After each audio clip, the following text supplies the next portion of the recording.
नमस्कार दोस्तों, मैं श्याम स्वागत करता हूं हमारे YouTube चैनल ट्रिकी डॉज पे। Tricky dodge your educational pots.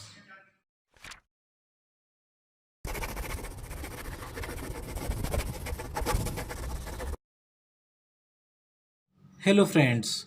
तो प्रीवियस लेक्चर में हमने स्टडी किया विस्कोसिटी के बारे में, न्यूटन्स लॉ ऑफ विस्कोसिटी और डायनामिक विस्कोसिटी के बारे में। आई होप आपका क्लियर हो गया होगा। आज का हमारा टॉपिक है variation of viscosity with temperature. ठीक है, यानी डायनामिक विस्कोसिटी पे टेम्परेचर का क्या इफेक्ट होता है। क्लियर यहाँ से? तो लास्ट लेक्चर में हमने जाना था कि जो फ्लूइड में जो विस्कोसिटी होती है वो मेनली दो रीजन से होती है। The first one is cohesive force and second one is molecular momentum transfer. चलिए सबसे पहले हम बात करते हैं लिक्विड की केस की।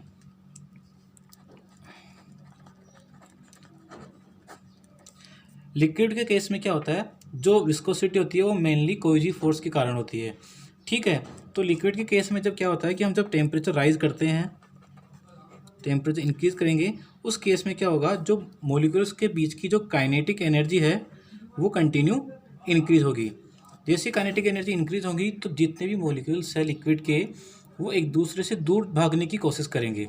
ठीक है, तो उनके बीच का जो बॉन्ड है वो ब्रेक होना स्टार्ट हो जाएगा।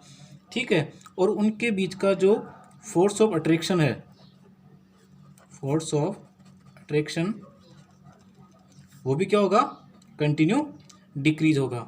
ठीक है, जैसे ही फोर्स ऑफ अट्रैक्शन डिक्रीज होगा तो उनके बीच का जो कोहेसिव फोर्स है वो भी क्या होगा, डिक्रीज होगा। और हम जानते हैं कि लिक्विड के केस में कोहेसिव फोर्स ही क्या होता है, प्रोमिनेंट होता है। तो जैसे ही कोहेसिव फोर्स डिक्रीज होगा तो उसकी डायनामिक विस्कोसिटी भी क्या होगी, कंटिन्यू डिक्रीज होती चली जाएगी।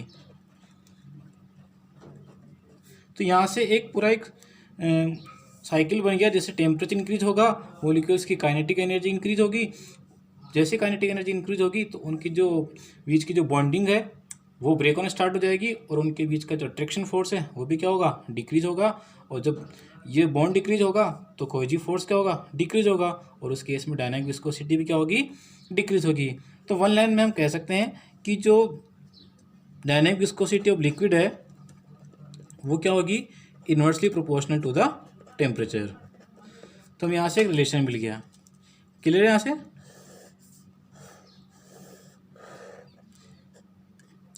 ये काफ़ी कंपटीशन एग्जाम में डायरेक्टली पूछा जाता है कि टेम्परेचर का क्या इफेक्ट है लिक्विड की विस्कोसिटी पे।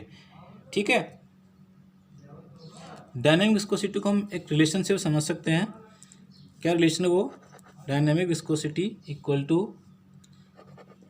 Mu naught 1 plus alpha T plus beta T square.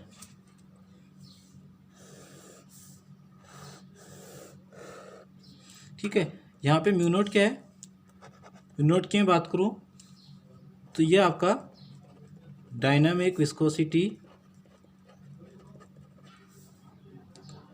Of liquid at 0 degree centigrade temperature पे।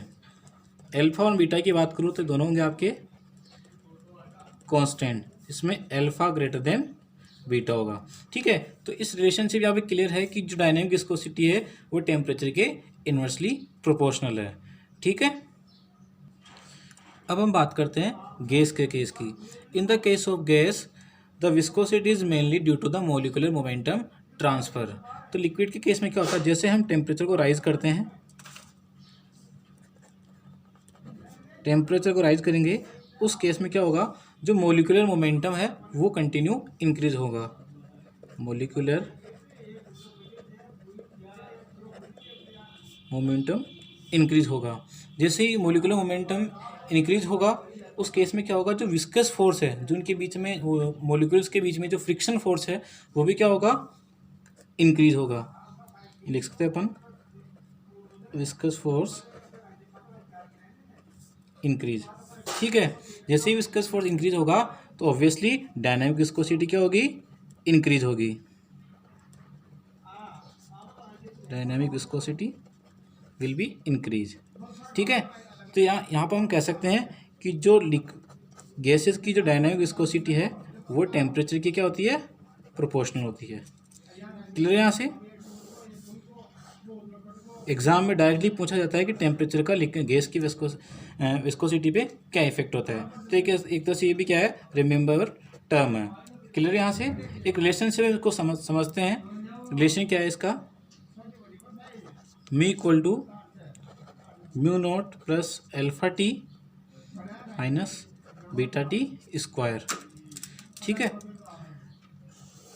हम पिछले केस में जान चुके हैं यहाँ पर म्यू नोट क्या है, अल्फा क्या है और बीटा क्या है। तो इस रिलेशनशिप अपन समझ सकते हैं कि जो विस्कोसिटी ऑफ गैस है वो टेम्परेचर के प्रोपोर्शनल है। क्लियर है यहाँ से? अब हम जानते हैं काइनेमेटिक विस्कोसिटी के बारे में।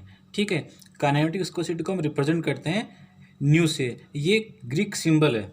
ठीक है, अब हम देखते हैं कि काइनेमेटिक विस्कोसिटी हमें क्या बताता है और इसका एग्जैक्टली मीनिंग क्या है। ठीक है, तो उसको समझने से पहले मैं आपको एक एग्जांपल देना चाहता हूँ। लेट्स सपोज कि आपके सामने दो बीकर है। ठीक है, एक बीकर में वाटर है और दूसरे बीकर में मड है। ठीक है, दोनों में अब अपन सेम हाइट से सेम वेट के दो स्टोन ड्रॉप करते हैं। तो हम क्या देखते हैं कि जो वाटर में जो हलचल होगी वो एज कम्पेयर टू मड ज़्यादा होगी। ठीक है, यानी वाटर में डिस्टर्बेंस ज़्यादा होगा। ठीक है, तो ये वाटर में डिस्टर्बेंस किस कारण से हो रहा है?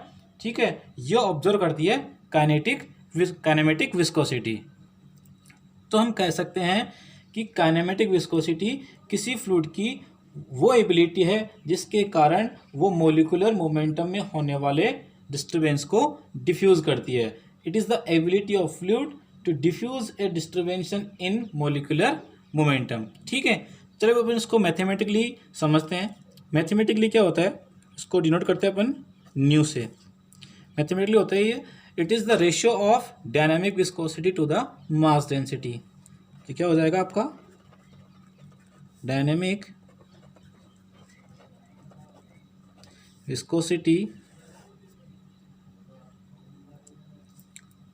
To the mass density. इसको रिप्रेजेंट करते अपन न्यू से और इसको रो से।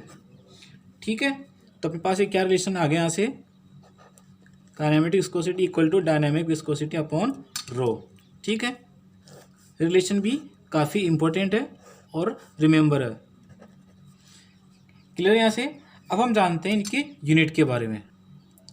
ऐसा यूनिट क्या होगा यहाँ पर, हम जानते हैं डायनामिक विस्कोसिटी यूनिट क्या होती है, न्यूटन सेकेंड पर मीटर स्क्वायर, और डेंसिटी की केजी पर मीटर क्यूब। ठीक है, इसको थोड़ा सिंप्लीफाई करते हैं अपन। हम जानते हैं कि न्यूटन किसकी यूनिट है, वेट की। ठीक है, और वेट इक्वल टू क्या होता है, मास इनटू एक्सेलरेशन। ठीक है, तो इसको अपन थोड़ा सिंप्लीफाई करें तो ये अपने पास क्या बन जाएगा, केजी पर मीटर पर सेकंड स्क्वायर इनटू सेकंड। ठीक है, यहाँ से मीटर स्क्वायर केजी पर मीटर क्यूब। ठीक है, इसको थोड़ा और सिंप्लीफाई करते हैं अपन, तो यहाँ से ये कैंसिल हो जाएगा। ठीक है, केजी से केजी कैंसिल, तो अपने पास में क्या रहेगा यहाँ पे, nu equal to metre square second. ये क्या हो गई, ऐसा यूनिट ऑफ काइनेमेटिक विस्कोसिटी।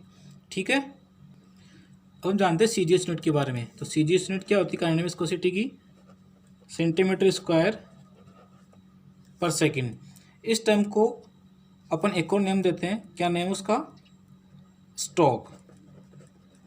इस टर्म को कहते हैं स्टोक। ठीक है, इसको अपन जब ऐसा यूनिट में कन्वर्ट करेंगे तो एक रिलेशन निकल के आएगा अपने पास में। क्या रिलेशन होगा, 1 stoke equal to centimetre square per second equal to 10⁻⁻⁴ metre square per second. ये रिलेशन काफ़ी हेल्पफुल रहेगा जब अपन न्यूमेरिकल सोल्व करेंगे, और कई बार कॉम्पिटिशन एग्जाम में भी डायरेक्टली पूछना जाता है यहाँ से क्वेश्चन। ठीक है,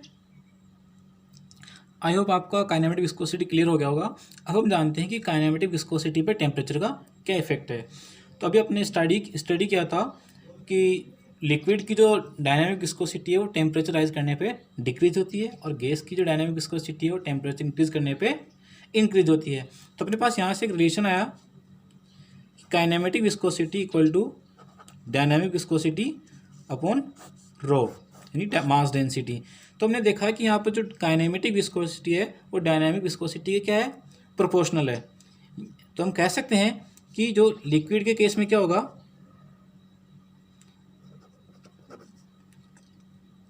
जैसे टेम्परेचर राइज होगा तो क्या होगा, डायनामिक विस्कोसिटी क्या होगी, डिक्रीज होगी। तो उस केस में क्या होगा, काइनेमेटिक विस्कोसिटी भी डिक्रीज होगी। मैं अगर बात करूँ गैस के केस की, तो गैस में भी क्या होगा, जैसे टेम्परेचर इंक्रीज होगा तो डायनामिक विस्कोसिटी क्या होगी, इंक्रीज होगी। डायनामिक विस्कोसिटी इंक्रीज होगी तो काइनेमेटिक विस्कोसिटी भी क्या होगी, यहाँ पे इंक्रीज होगी। क्लियर यहाँ से? तो यहाँ पे हमारा एक विस्कोसिटी का टॉपिक कंप्लीट हुआ। आई होप आपको समझ में आ गया होगा। ठीक है, नेक्स्ट लेक्चर में हम जानेंगे टाइप्स ऑफ फ्लूइड के बारे में। ठीक है, तब तक के लिए आप अपने घर पे रहिए, सुरक्षित रहिए। जय हिंद, जय भारत।